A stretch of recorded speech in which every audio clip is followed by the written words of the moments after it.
I assure you, this is simply a vlog. Saying that Slow Horses is false vernacular. I think they're spy, thriller, fiction, vernacular. The word is vernacular. I think it's great. I got hooked immediately. And what's interesting is I thought I would like Ben Stiller's, because they're showing Ben Stiller, he's directing Severance. I thought I'd like it better, but it's nothing compared to Slow Horses. Slow Horses is probably the brilliant one right now. It's probably the hot topic.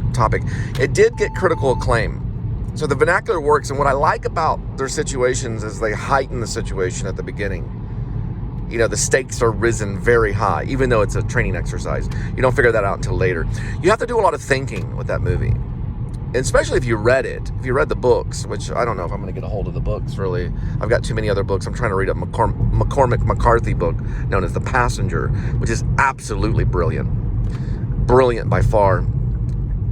The English look at Cormac McCarthy stuff and just salivate because he's great. But anyway, check it out though, Slow Horses, and also check out The Passenger too, which Cormac McCarthy, probably one of our best writers, writing this story about a passenger for a plane. Look at this freaking plane way over there going down towards Montserrat.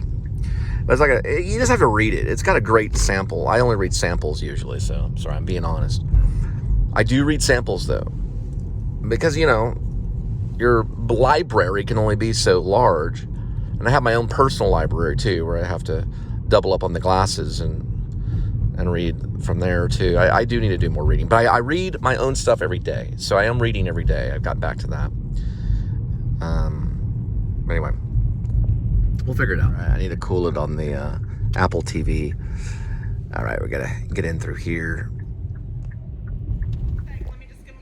Alrighty then. Alrighty then. That's what William Shakespeare said. Alrighty then. Look at those birds. Boy, I don't see them like that. They don't care. Suicidal birds trying to get seeds. There's a poem for you. The sewers smelt like feathers, dusted with waste, as the birds' suicide went for their seeds. My poem, just wrote it, based on those birds.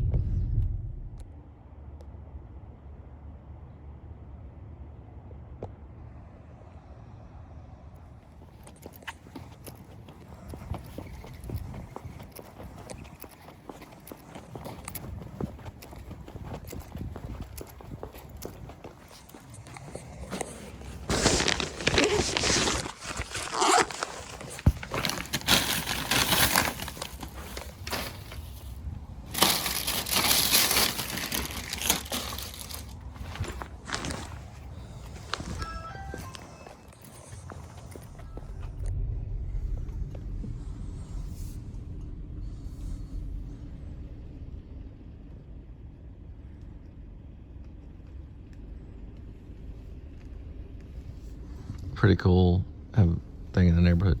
I like this too. This is nice too.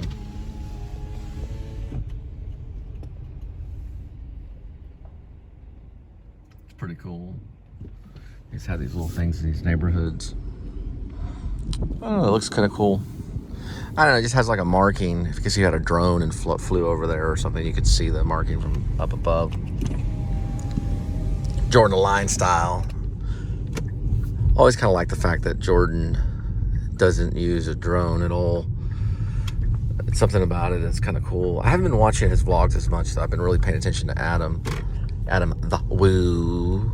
I was looking at one of his vlogs 5 years ago. Man, he had incredible energy 5 years ago. He still has the great energy, wonderful energy, but he was very explosive. It was 5 years ago, he went upon the memorial site of the one and only Mr. Rogers, and they have this like statue there that plays, it has like a speaker and stuff.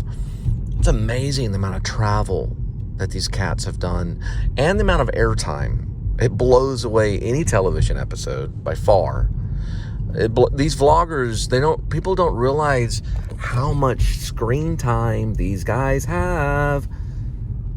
You know, back in the day when Charlie Chaplin was doing his movies, there was a lot of screen time for an actor back when they didn't have much film. Same with all those little screwball comedies they would have and things like that, where these actors would get a lot of screen time. Today, even today, there's nothing like the screen time of a vlogger. They blow the cinematic actor out of the waters with the amount of screen time. It's one thing I would tell an actor. I'd say, you know, things are going rough, consider vlogging. You know, if RADA, the Royal Academy of Dramatic Arts, doesn't like you, consider vlogging. And then I would direct them to the one and only Adam the Woo first, is what I would say. I watched Jordan first, though. I found Jordan the Lion first. I didn't find him. I learned about him. Shelley Winters discovered him. But they're doing the amount of dialogue and the amount of vlogging they're doing is far more. And that's what they should teach in acting class. They should at least address it, you know. Journalism also, you know, those guys get a lot of airtime too. You know, like Ron Burgundy and all those guys. Not Ron Burgundy himself, though. You know, that was Will Ferrell, which I've also seen in person too. Will Ferrell. Where is the comedy, Will Ferrell? Where is the comedy? Where do we search for it? Where is it? There it is. Little teddy bear there. Look at him. You know what I'm talking about. But, you know, I'm just saying they get a lot of screen time. And some of them actually become celebrities. You never know. Just imagine in your brain, in your mind, if you're a Cure fan, I'm listening to A Forest off the one and only album. I'll say that's 17 seconds. Yeah, I think so. Yeah, it is 17 seconds. It's Robert Smith's album, or the Cure. The Cure, sorry, it was The Cure. The Cure wrote an album called 17 Seconds. And one of their greatest songs, a lot of people feel one of their great songs is called A Forest. It's another song I wanted to use in another screenplay I'd written called Deep on Ellen. Should get to that one later. That one I am going to do with my own funding, eventually. Hopefully, maybe, probably. If I want to do like a teenage angst movie. But not like John Hughes. More like my own thing.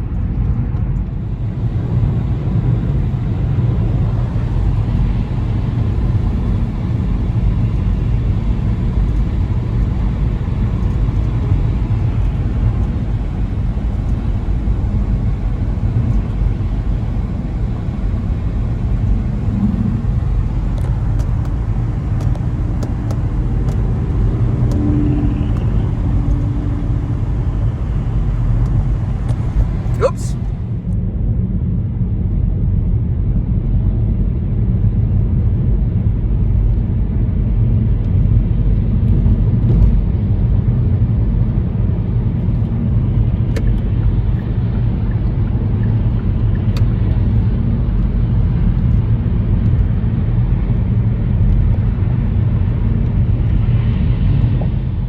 I couldn't help myself, but I will release the information my father gave me. I was at a Thanksgiving. He was talking about in Parliament in England, which is very expensive to live in England and in London. In Parliament, the Muslim influence, as in Islam influence, is becoming evident in the Parliament. Now, here's another thing about me, is my heritage is not just Apache. On the English side, I'm more English probably, because on my father's side it's English. That's where Spivey comes from. I'm actually royalty. I have the royal rib to prove it. I met another lady that was royalty too, that was in the theater. And it goes on the side of Queen Victoria, which my grandmother had a jewel. It was like a brooch or something. But it was royalty showing that she was connected to Queen Victoria. So that's on the English side, so it's actually royalty. My mom's side's all Irish. There's like just spitting Irish. That's where all the poetry comes from. All the Irish, you know. That's my mom's side, which is Mitchell. Or my great-grandmother, which is Margaret Mitchell. I don't know if she wrote Gone with the Wind. I have a crazy conspiracy theory that she did. She faked her death and moved to Haltom, Texas. Regardless, it's Irish, English, and of course ancestry of Apache. Being a touch of Apache is what I say. But it's enough, because on my mom's side, her last name, her maiden name, would be on the tribal scroll. That's all I would need. All I have to do is present that name. And that name can be found on a tribal scroll, and that's over $100,000 that was put against me for what's called student loans by a government that's supposed to pay tribute to the 2% of our population being Native American. It increased by a few percentage recently and will increasing, which is a way of saying it will continue to increase for the English majors. So the population of the Native American will continue to increase. Regardless of how cruel America has been, and my statement to Kevin Costner at the Actor Studio Drama School, the new school, about the stereotypes that Hollywood has used. It wasn't just Hollywood that abused the Native American and using the word Apache, which from the French means enemy. It wasn't just Hollywood. It was also Europe too. So there has been many cases of the abuse against the Native American, not only the slaughter. Hollywood has come nowhere close to showing the near Holocaust of those people, and nor has Steven Spielberg. Although he got to have the ability to show how horrible his people were treated during World War II, no one has seen the nightmare that the Native American in this country was put through, especially the Apache being used as a soldier or to be killed. Let me explain something. You wouldn't know the nightmare, okay? You wouldn't even know the nightmare these people were put through. And the walketeers, starved, and the diseases and everything that happened to them and their family. Brando didn't even begin to tell what happened into this country. And it'll stop. I'm going to be one of those that's going to put a cold, hard stop to the matter when I begin campaigning. I'm not anti-government, but I am revolutionary in the fact that I think that our government is unfair, not only to the Native American people, but to themselves, you know, because of money. And it goes all the way back to the Parliament in England too. They're nothing to be impressed by. You know, the problem is when a culture picks on a Native American culture, and we're about to see that in Killer of the Flower Moon, which is by Martin Scorsese. We're about to see some of it, just a little trace of it. And I applaud Martin Scorsese for attempting to show some of it, the injustice between law enforcement, which would be of the state or federal, and between a Native American that owned land, which all of this land, all the land that you can see, it does belong to the Native Americans. But we have pardoned that fact and said, okay, you want to use our land? Well, you have to treat us with respect, and you can use the land. That was not the case in Killers of the Flower Moon. A lot of this stuff is going to be exposed because what Martin Scorsese is really talking about are present issues. George Floyd was just a little taste of what they did to the Native Americans back in the day. But we'll see. It's going to be Apple TV, Mr. Scorsese, for your $600 million cash check about my people coming all the way from Oklahoma. I appreciate you. And thanks so much, Mr. De Niro, for playing the part. And Leo, too, the brilliant actor, Leonardo DiCaprio. Thank you so much. I can't wait to see it. I hope you make a lot of money off of it. But nevertheless, I did go to New York. And nevertheless, I took mental note as I was saying, what Gary Oldman was talking about taking snapshots. I took mental note. Okay, a mental note.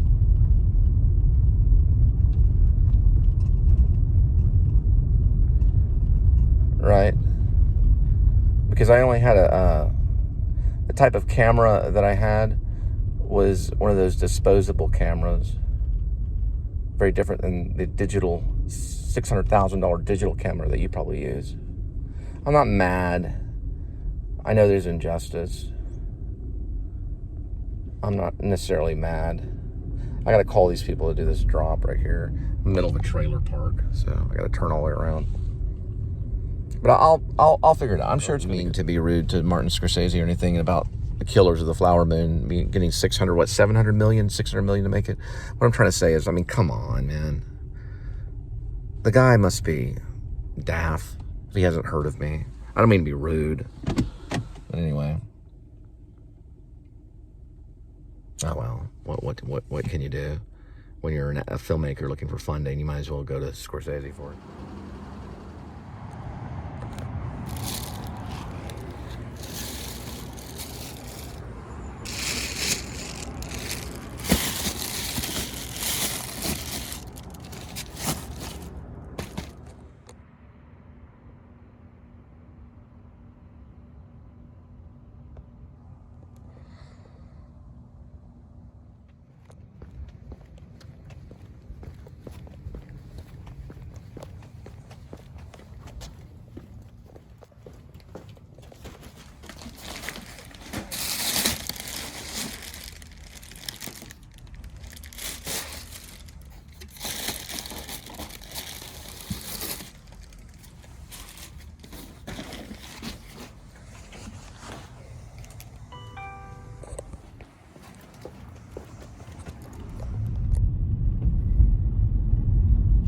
This is a brand new cul-de-sac, a brand new housing development. Absolutely brand new. But anyway, listen, I'm not going to get all pissy. I'm going to watch Killers of the Flower Moon. But I got to tell you, if there's any filmmaker on this planet that creeps me out, it's Martin Scorsese, number one. Just like people were scared of Alfred Hitchcock. They were scared of him. Alfred Hitchcock, they were like, we're going to miss that meeting, after he made Psycho. But the actor has a tremendous impact on a person, but the director even more. They're like the writer in a way, and they chose the script. You know what I mean? They have impacts too. So sometimes they want the director's autograph, and sometimes they want the actor's, and a lot of times they want the writers, because they're the ones that created it. They came up with it out of the midair, Anyway, it's supposed to be emotional. You're supposed to get emotional over this kind of stuff. Gotta go. Probably gonna eventually heading to a little place called Whole Foods, and they have the best bananas that you could possibly think of. Very good bananas. I'm a big banana fan. That didn't even make sense, but I'm a big banana fan. There we go, for the English majors. Oh, English major. Oh, English major. Won't you be in my werewolf movie? Anyway, on a serious note, I know I joke a lot. Joke. But seriously, on a serious note, to be serious, please, everyone, just pray for Linda. She's having a big interview coming up that's going to be at TCU. And Linda is very, very well trained in the culinary arts. One of the best cooks of all. I mean, she's amazing at home cooking, if you like home cooking. A few of her dishes should be published, but please pray for her. She has so much to learn, especially like TCU campus, Texas Christian University. So she's going to be going up for an interview, and mine didn't go through. So the Round Rock teaching position, I was kind of praying that it wouldn't go through. I would have to accept that position. It was a teaching position job. That means I'd have to have gone down to Round Rock in Austin. And I don't have to. I'm really not upset about it. It would have been about, I don't know, $56,000, $60,000 a year starting off. And, they would have certified me eventually. But regardless, pray for Linda. And also, I wasn't able to release my Indigo, or I wasn't able to release the campaign, you know, to launch, that's the word, launch. So I guess pray for me as well. Not necessarily on the Indigo thing. I gotta, hang on, nope, that's just a weather report. But regardless, you know, just pray, because TCU is a great opportunity. This is her time to really show her culinary skills. She's very good in the kitchen. She's like a mathematician. She knows all the stuff, you know, when it comes to the kitchen, culinary. I need to show her that Bradley Cooper movie, Burnt.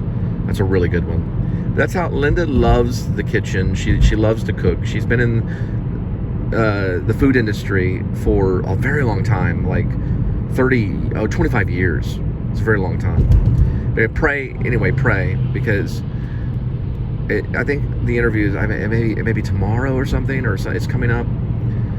And I'll definitely keep you posted. I got to talk to her about that, because I don't know for sure if she wants me to release it, but I'll let her. She knows that I talk on the vlog, so. But it's important, you know. It's important. This is our life that we're giving to you. It's different than a cinematic movie that you sit down and, oh, isn't that great? Robert De Niro's so good, and look at Leo, and they're killing all the Native Americans in Oklahoma. Oh, great, you know. But you know what I mean? I mean, let's just put it this way. Actors are fake, okay? What they do is fake. It's not real. They admit it, but they try to be truthful, okay? They try to appear to be truthful. This stuff is for real, man. It's for real. It's for real. It's beyond cinema. It's beyond Alfred Hitchcock. Oh, I gotta go.